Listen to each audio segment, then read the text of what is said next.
Ladies and gentlemen, introducing tonight's star attraction, the Blues Brothers!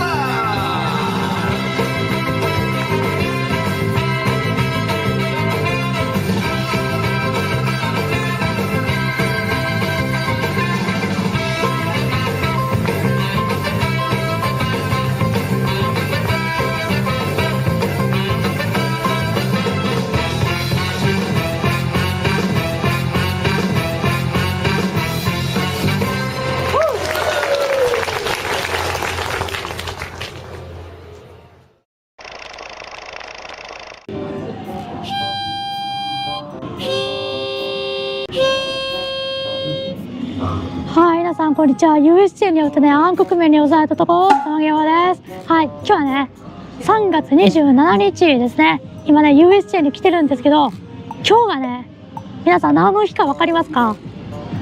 はい、そうなんですね。黒未ライブの初日ですね。まあ、それもそうなんですけど、私のお目当てはそれじゃなくって、実はね、本日から、ブルース・ブラザーズがですね、17年ぶりに USJ にね、帰ってくるっていうことで、アトモスと、あとね、グリーティングの2つがね、開催されるんですよ。で、実はね、私ね、プルブラね、めちゃめちゃ大好きなんですよ。もうこれはね、来ないとあかんやろっていうことでね、はい、まあ今日はね、来ました。はい。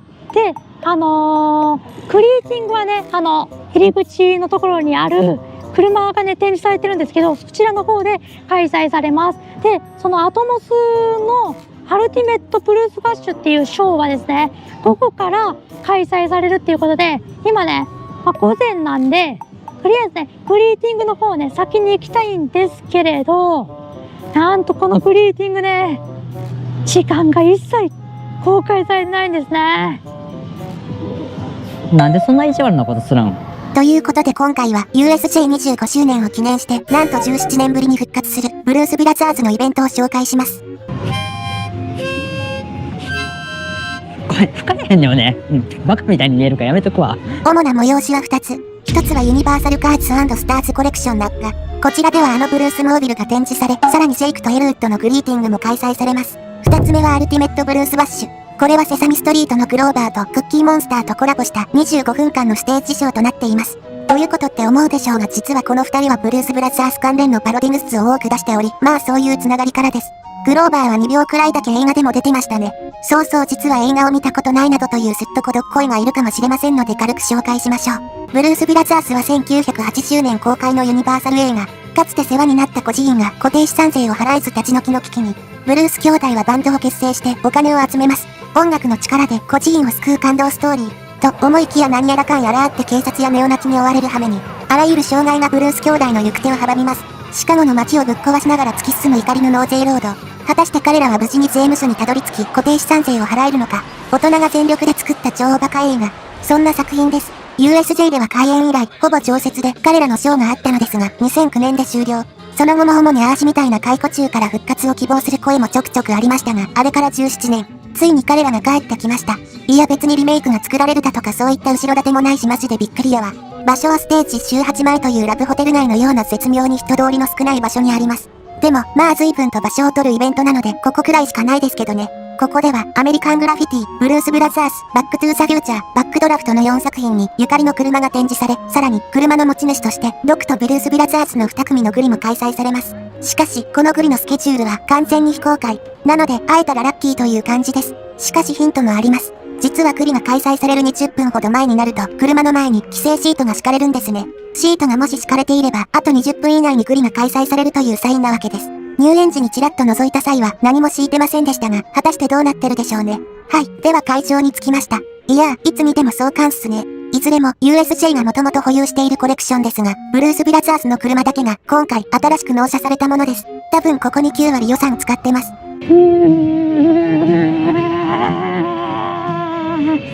シート引いてないね。映画でもおなじみのブルースモービル。よくぞ来日してくださったっていうね。日本にもある程度のマニアのいる車ですが、多くはミニカーだとかチャチなオナホで妥協してます。特にスピーカーが乗っているタイプの現物をお目にかかれるのはマジで国内だと USJ くらいでしょうね。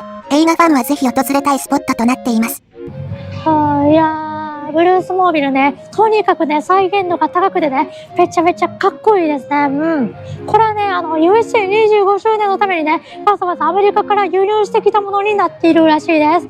はい。っていうのもね、これ、今までショーで使ってたやつとは完全に別個体なんですね。この74年式のタッチモナコっていうのはね、とにかく希少性の高い、数が少ない車になってるんで、今までのショーではね、その別の車でね、妥協してたんですよ。だけど、今年はね、USA25 周年、特別な年っていうことでね、わざわざね、映画と全く同じ車種をね、持ってきてくれたらしいです。もうね、非常にね、嬉しいこだわりやね。こうして見ると、やっぱりバカみたいにでかい車っすね。特に両サイドが小さい車なだけあって、大きさがより際立ちます。映画同様に冗談みたいにでかいスピーカーも再現されており、非常に嬉しい出来栄えになっております。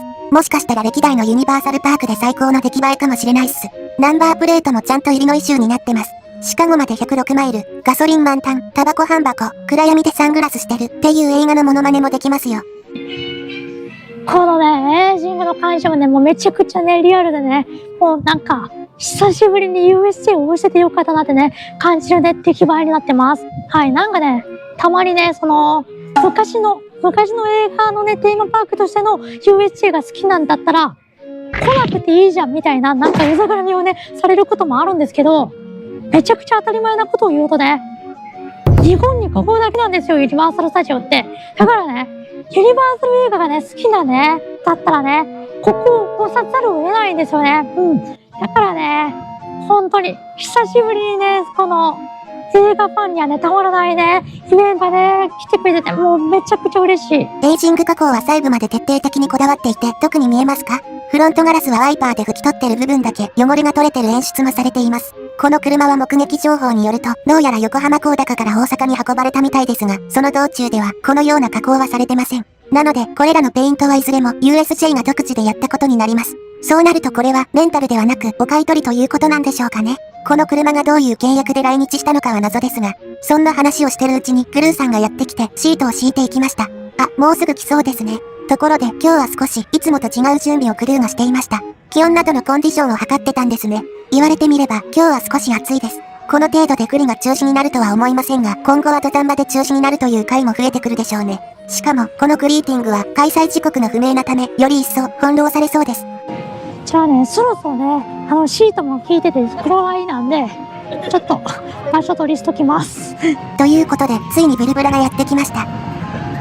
ここはいい場所だ。気に入った。はい。はい。俺はジェイク、弟、エルウッド。俺たちはブルース・ブラザーズ。少しだけ。俺たちはブルース・ブラザーズ。はい。ありがとう。同じ学校、同じミッション。Yeah. You look just like one of us. Hey, Hey. you wanna come check out the car? It's Yeah. 74 Dajib Monaco. Top motor, cop suspension, cop shocks, and it runs on regular gas. Cop. Yeah. Hi. シカゴコープ。 At the Mount Prospect Police Auction. It's a Mount Prospect police car. ポイスカ Yeah. So boy. He needs to Huh. fix a cigarette lighter though. Yep. ー。それ。Yeah. You steal your suit too, just like us? Yeah. Did you make it? Make it. You made it? Well, Made. impressive. Yes. You want a photo of us, Shashin? Okay. There. All right, Blues Brother.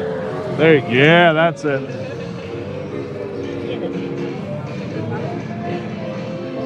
みんなクールに決めろ。マジでクールに。Guru.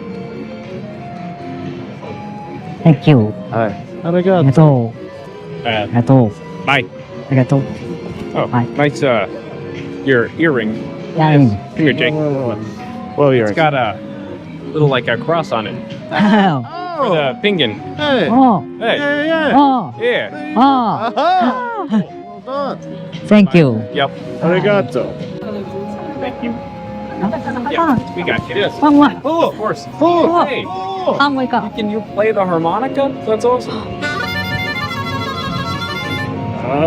That's pretty cool. Yeah. Yeah. Well done. You want to get a picture of us? Come on, come on. あ、OK。 Yeah, yeah. I'll be over here.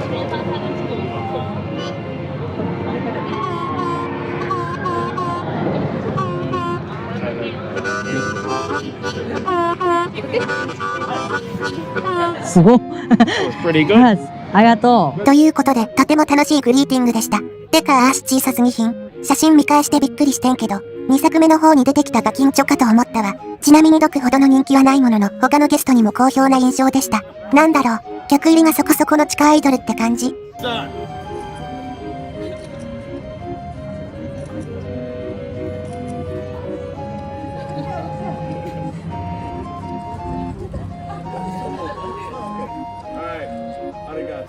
Thank you, thank you.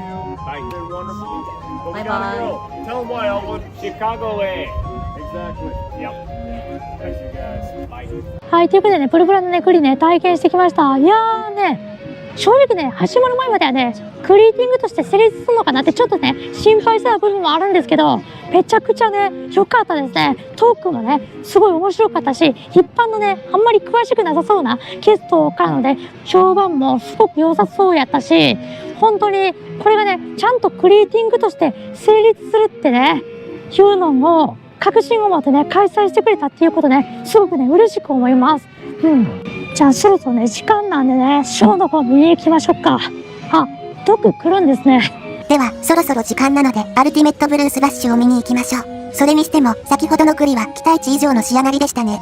ダッチモナコを競売で買った紹介はもちろん、十字架からペンギンの話題につなげるのもすごく良かったです。ペンギンが何なのかは原作を知っている方ならご存知でしょう。そういう感じで、今となってはややマイナーな作品なのに役になりきってて素晴らしかったです。アーシが英語もっと達者なら会話も楽しいのでしょうけどね。USJ 情報局 LCA Studios. USJ kanji, I don't know. LCA Studios. はい、17年ぶりの復活を記念してたのかね、パークにはね、いくつかね、プルブラのね、ポスターなんかもね、展示されてます。はい。ちなみにね、3年くらい前にアップした動画で、この仮装って、ジェイクとエルとどっちの仮装なんですかってね、質問が確か来てたと思うんで、3年越しに答えるんですけど、どっちでもないです。だからプルブラっていう概念そのものの仮装です。はい。だからね、そういう感じでね、手にはね、どっちのね、名前も書いてあります。はい。一応ね、3年前にはね、持ってこれんかったね、ハーモニカもね、一応こういう風に用意してて、あ、これじゃなくて、これですね。はい。吹かれへんけど買いましたよ。これ何百円もしてんで、めっちゃ高くない？これから向かうニューヨークエリアのステージは、あれってニューヨークなんだ。今年は午前と午後で別のショーを行う特殊な方式になっています。まあ大昔はあった方式らしいですけど、このショーは午前中に開催している黒見ライブとステージが兼用になっているため、間にはパレードを一度挟むことになります。たまに黒見ライブが交互に侵食する日もあるので、そこはスケジュールを確認してください。で、このステージの鑑賞エリアはがっつりパレードのルートとダブっているため、パレード開催前に一度ゲストは解散する必要があります。その場合、ブルースバッシュ目当ての人はパレード鑑賞の場所取りのふりをして、その場に泊まります。というかこれしか方法がないんですけどね。実はこのアルティメットブルースバッシュは全て立ち見です。マジで？なので言い換えれば最前列以外は人権がないです。そんな理由からこれが最も確実に場所取りができる方法となります。ちなみにラスカイの黒見ライフから待機したり、パレードの最後尾を追いかけるふりをして、しれっと合流したり、皆さん様々な方法を試して場所取りに躍起になってます。あ、13時05分回の黒見ライブがもうすぐ終わりそうですね。ここから14時のパレードを挟んで、15時15分からブルブラのショーが始まります。はい、ショーが終わりましたね。一体どれくらいの人が残るやら、先行体験の際はだいぶ残っていましたけど、あれ、意外も意外。結構空席がありますね、ラッキー。この場合であれば、パレードが始まる前に来るって程度でも十分間に合いそうな印象です。今日は意外と隙間もあり余裕そうです。日によってはマジで埋まってる日もありますが、ただこの後も、ごく小さな障害はあります。パレードに邪魔なのでステージの前にある仮設の台は、クルーが次々撤去していきます。その間、ステージの前はしばらく封鎖されるんですが、この封鎖が解除されるタイミングで、俺の方が先にここにいた、みたいな小競り合いがもしかしたら起きるかもしれません。その後もステージに向かって垂直に、キャストが通る花道が後から作られたり、鑑賞エリアは多少微調整が加えられるため、ぼーっとしてると、いつの間にか前列じゃなくなってたなんてトラブルもしばし起きます。まあ、ショー開始までは油断しない方がいいっすね。ということでステージには飾り付けが始まり、横断幕が加わりました。後ろのモニターにはセサミストリート風のキャラクター。いや、そんな言うほど似てもないですが、何かのパペットの映像などが流れます。黒見ライフの時もそうでしたが、注意喚起などをここに流すのはいいですね。周りにいた常連さんは、うちらって信用されてないのか、と笑って見てました。そうだぜ。ステージの端にはスペースもありますが、さすがに車が来られるほどではないです。昔のショーではブルース・モービルがここまで走ってきてくれたんすけどね。それにしてもブルース・ブラザーズとセサミストリートをコラボさせようってひらめきは誰がしたのかわかりませんが、ショーとして成立するものなんでしょうかね。さすがに先ほどのグリーティングの再現度はすごかったので、原作要素が皆無なただ黒いスーツの男が歌うだけなんて仕上がりではないはずですが、いずれにせよ作品に深い理解が必要なのは事実です。ということで、待望のショーがついに始まりました。テーマは共感覚。文字に色が見えたり、音に味を感じるという感覚らしく、23人に1人の割合であるらしいです。これってそんなにいるんだ。ママ A は。そして、あのテーマ曲に乗って、ブルース・ブラザーズが17年ぶりにステージに登場。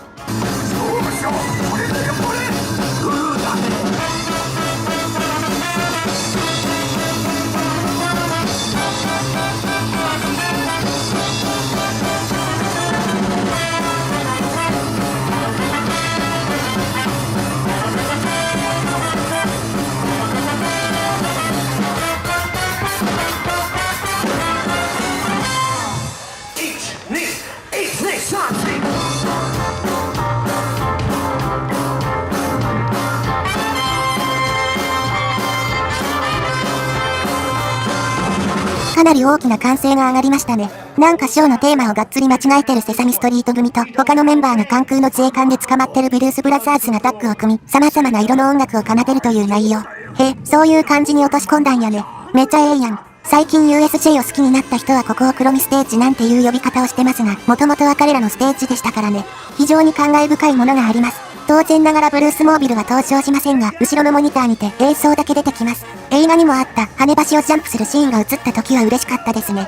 ジェイクとエルウッドの動きは先ほど同様に映画からそのまま出てきたようなコミカルな動きで、まるでカートゥーンの住民を3次元に連れてきたようで非常に面白いです。多分観客の大半が映画を予習もしてこなかったすっとこどっこいどもでしょうけど、非常に手応えがあり、一般受けもかなり良さそうでした。個人的にはショーとしてのクオリティはここ最近の USJ の中でもダントツ1位って印象です。ただ唯一欠点を挙げるなら全員立ち見だという点ですかね。キャストがゲストの裏側に回るシーンなども多く、途中にあるゲーム要素などは楽しいのですが、場所によってはキャストが全く見えません。事実上最前列以外に人権はないです。あと個人的に黒人シンガーがいないというのが少し寂しかったですかね。まあそれを差し引いても本当に楽しいショーに仕上がっていました。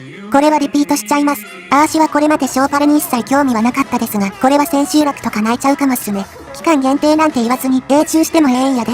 はい、ということでね、アルティメットブルースファッションね、見てきたんですけどね。いやー。めちゃくちゃね、良かったですね。めっちゃね、良かった。